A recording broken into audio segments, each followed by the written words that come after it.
Electronic screens have become a constant in modern life. They exist in cars, planes, living rooms, offices, and are also present in the hands of most people in the form of smartphones or tablets.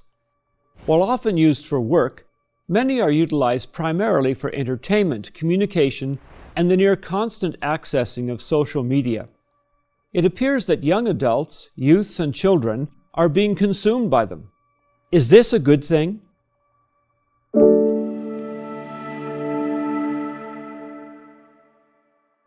In few places are electronic screens employed more than in the nation's schools.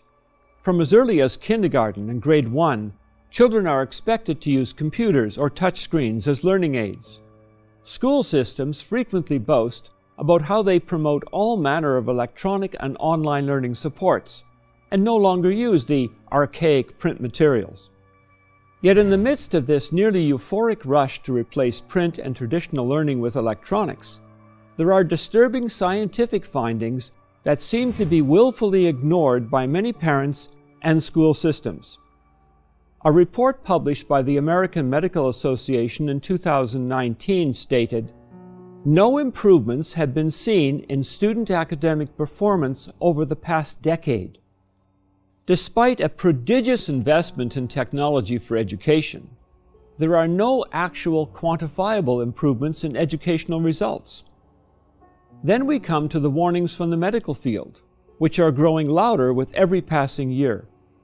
The same report suggests that parents should be limiting the amount of time a child spends in front of a screen, especially at very young ages.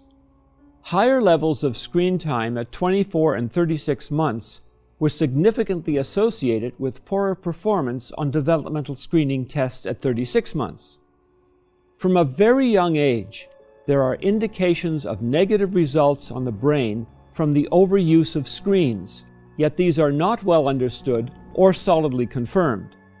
The medical concern relates to the fact that screen time is increasing among younger children and further increases during adolescence, while at the same time the developing brain is being shaped and prepared for adulthood.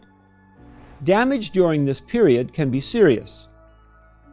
There are suspicions of negative impact of heavy screen time in the formative years, such as reduced attention span, lower performance on assessments, and even premature thinning of the cerebral cortex. The U.S. National Institutes of Health are so concerned that they have earmarked $300 million for a study that, among other things, will include the impact of screen time on the developing brain. One wonders why, with all of this concern, are school systems, without empirical research, rushing headlong to spend at least a third of their budgets on an approach that has failed to improve education and could inflict harm on students. Certain peer-reviewed studies were reported by the Shorenstein Center at Harvard University Research Center, which found the following. Increased screen time at young ages predicts an increase in behavioral problems, diminished attention spans, potential delay in language development, decline in academic performance, noted deterioration in user health, mental and physical, due to sedentary effect of screen time, increases in sleep disorders and tendency toward obesity, along with delays in muscular coordination, tendency toward development of insulin resistance, a precursor to type 2 diabetes. Perhaps it is time we rethink where we are going as a society, and if we want our activities, our decisions as to how we learn, and what we see and think determined by an imperative to spend more and more time in front of an electronic screen. We are missing so much in what can be a beautiful world, full of interesting and inspiring aspects of nature.